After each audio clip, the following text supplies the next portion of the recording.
This is going to be a video on how to take out the starter on a 2000 Sportsman 335.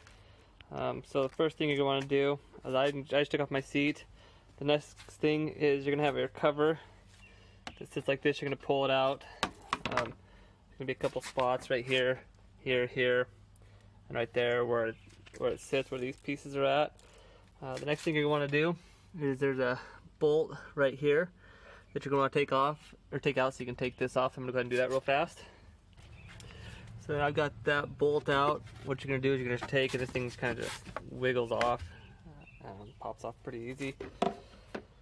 And then down here is where your actual starter is, right in here. I've been told that it's easier if you take this off, but it's not necessary. So there's a bolt here, and you're going to want to undo this one as well.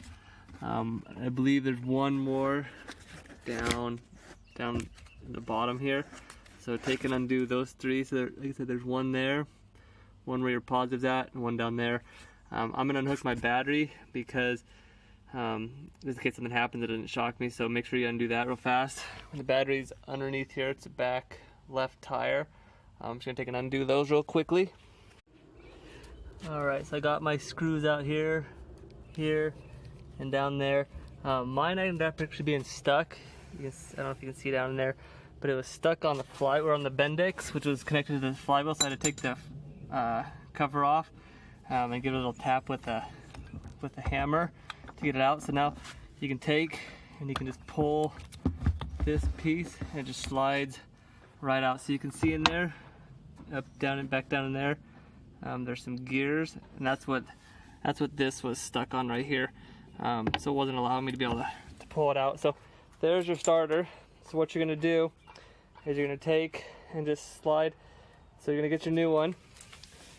This is the old one, but I'm just going to show you what to do real fast. And you're going to take and you're just going to slide it back in there. You're going to want to make sure that your teeth are lined up when you put it in. So put it in. And then you're going to kind of wiggle a little bit until you get it all the way in. And once it's all the way in, you can go ahead and hook up everything back up. That's how you remove it and replace it.